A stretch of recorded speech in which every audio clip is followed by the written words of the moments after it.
नमस्कार दोस्तों, स्वागत है आप सबका मेरा चैनल में। आज आप देखेंगे कि मार्केट कैसे हालत में चल रहा है। दिन भर दिन मार्केट में गिरावट जारी है। के संकट के चलते बहुत ज़्यादा करेक्टिव मोड में है। मार्केट कब रिवर्सल होगा इसका कोई भी नहीं बता सकता, लेकिन इस गिरते मार्केट में जो स्टॉक्स फंडामेंटली बहुत स्ट्रांग है, उस स्टॉक्स को अपने पोर्टफोलियो में रखना लॉन्ग टर्म पर्सपेक्टिव के लिए, इन्वेस्टर के लिए बहुत फायदेमंद हो सकता है।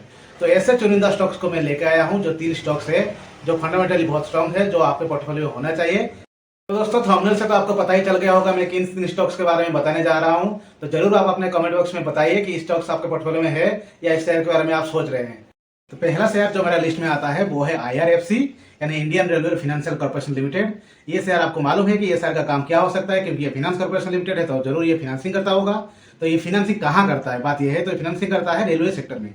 रेलवे सेक्टर में जितने भी कंपनीज है आप मान सकते हैं, RVNL, रेलटेल कॉर्पोरेशन, ये ऐसे सारे इरकॉन, ऐसे सारी कंपनीज है जिनको ये कंपनी अपना फाइनेंसिंग करता है नए नए प्रोजेक्ट कंप्लीट करने के लिए।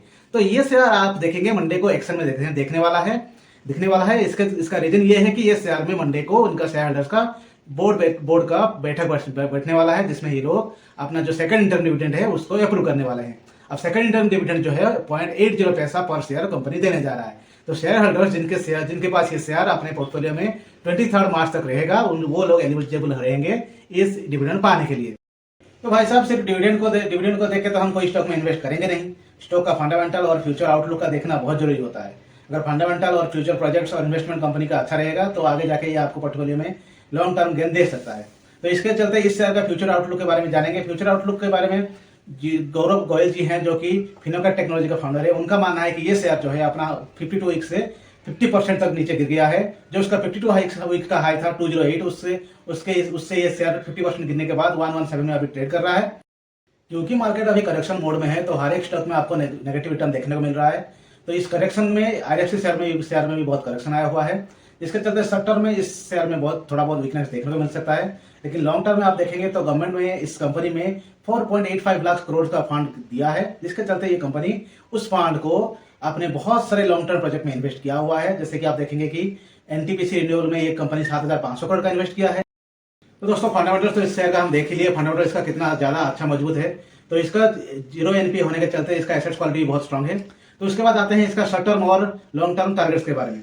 तो सुमित पगड़िया जी हैं, जो चॉइस ब्रोकिंग का फाउंडर है, उनका मानना है कि ये शेयर में आप 105 रुपए का स्टॉप लॉस को लेके 128 शॉर्ट टर्म टारगेट और 140 रुपीज का लॉन्ग टर्म टारगेट के लिए इस शेयर में बने रह सकते हैं।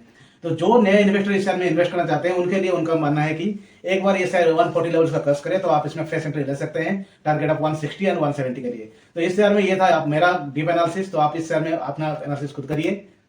तो जो दूसरा मैं जेम स्टॉक आपके लिए लेकर आया हूं वो है डिफेंस PSU सेक्टर का। इस सेक्टर में ज्यादातर कंपनी इंडियन नेवी या इंडियन डिफेंस इस सेक्टर में काम करते हैं। तो ये मेरा जो शेयर है वो शिपिंग और सी बिल्डिंग, वार शिपिंग और जो है सबमरीन बनाने का काम करता है। तो आपको गेस करना है ये कौन सा शेयर की मैं बात कर रहा हूँ। अगर आप गेस कर लिए हैं तो जरूर कमेंट बॉक्स में लिख सकते हैं। तो मैं बात करने जा रहा हूँ माझगांव डॉक के शेयर के बारे में। इस शेयर में आप देखेंगे कि इस शेयर का रिटर्न बहुत ही जबरदस्त था। जो पिछले साल 900 में मिल रहा था, एक साल में ये शेयर आपको 3000 का लेवल दिखा दिया। हालांकि अभी मार्केट में करेक्शन है तो ये शेयर आपको 2000-2300 के लेवल में देखने को मिल रहा है। लेकिन इसका जो फ्यूचर आउटलुक है और ग्रोथ प्लान है, इसमें ये शेयर को बहुत ही ज्यादा स्ट्रॉन्ग, फंडामेंटली स्ट्रॉन्ग और लॉन्ग टर्म इन्वेस्टमेंट पोर्टफोलियो के लिए मजादार इन्वेस्टमेंट बनाता है।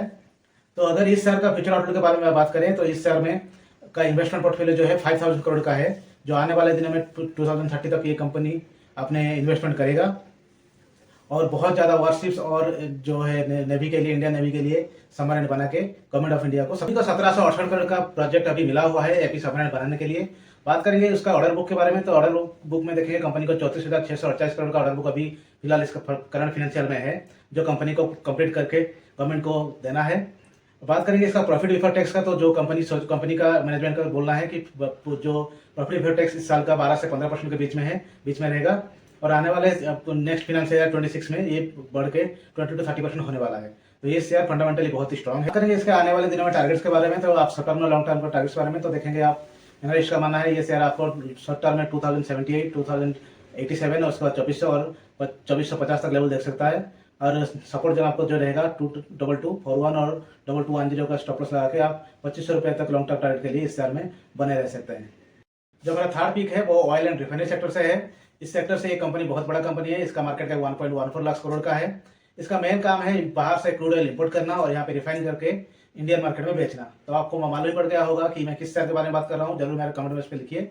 मैं बात करने जा रहा हूँ बीपीसीएल शेयर के बारे में, यानी भारत पेट्रोलियम कॉर्पोरेशन लिमिटेड, जो ऑयल एंड पेट्रोलियम प्रोडक्ट्स का रिफाइन करके पेट्रोल और उसका सब्सिडाइज प्रोडक्ट्स मार्केट में बेचता है। बीपीसीएल के बारे में जो ऑयल सेक्टर का शेयर है, इस शेयर में अभी आगे आने वाले दिनों में बहुत ज्यादा ग्रोथ देखने को मिल सकता है। इसके लिए मेन रीजन है जो क्रूड ऑयल का प्राइस का घटना। ग्लोबल मार्केट में आप देखेंगे सारे टेंशन के बीच ग्लोबल मार्केट में क्रूड ऑयल प्राइस में जो गिरावट आ रहा है, वो गिरावट के चलते जो क्रूड ऑयल 90 टू 100 रुपीज में था पर बैरल था, वो अभी आके $70 के आसपास आ गया है, जिसका लाभ हमारे इंडियन कंपनी को मिलने जा रहा है। ऑयल एंड डिफेंस सेक्टर में जो कंपनी है, उस सेक्टर के सारी कंपनी जैसे IOCL है, जनरल पेट्रोलियम है और जो आप इंडियन ऑयल कॉर्पोरेशन है, इन सारी कंपनी जो बाहर से इंपोर्ट करते हैं उनको इसका फायदा मिलने जा रहा है। तो उस सेक्टर में बीपीसीएल भी बहुत बड़ा कंपनी है, तो बीपीसीएल को इसका लाभ आने वाले दिनों में बहुत ज्यादा मिलेगा। बात करेंगे इसका शॉर्ट टर्म और लॉन्ग टर्म टारगेट्स के बारे में, तो यूबीएस का इस शेयर में बाई कॉल है। यूबीएस का मानना है कि आप 240 का स्टॉप लॉस लगा के 340 का लॉन्ग टर्म टारगेट के लिए इस शेयर को अपने पोर्टफोलियो में रख सकते हैं। अदर्स जो 14 एनालिस्ट है उनका मानना है कि ये शेयर आपको लॉन्ग टर्म में 440 का लेवल दिखा सकता है, क्योंकि इसका वैल्यूएशन बहुत ही अट्रैक्टिव है और डिविडेंड रिलीज का बहुत ज्यादा है। तो हर एक एनालिस्ट इसमें पॉजिटिव है और ये शेयर आपको आने वाले दिन में अच्छा खासा रिटर्न दे सकता है, ये सारे एनालिस्ट का मानना है। तो दोस्तों, गिरते हुए बाजार में मैं ये 3 फंडामेंटल स्टॉक लेकर आया था। इसका फंडामेंटल बहुत ही स्ट्रांग है, मार्केट भी बहुत ज्यादा है और आने वाले फ्यूचर का इसका जो टारगेट्स है वो भी बहुत अच्छा देखने को मिल सकता है। तो आप जरूर कमेंट करके लिखिए कि आपको एनालिसिस कैसा लगा, और हर एक वीकेंड में मैं ऐसा ही फंडामेंटल स्टॉक लेके आऊंगा।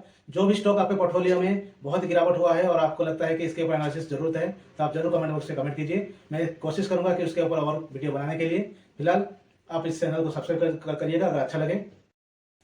मैं सेबी रजिस्टर्ड एनालिस्ट नहीं हूँ, ये इन्फॉर्मेशन सिर्फ एजुकेशनल पर्पज के लिए है। तो इस सारे शेयर में कोई बाय और सेल करने का सलाह नहीं है। Thank you.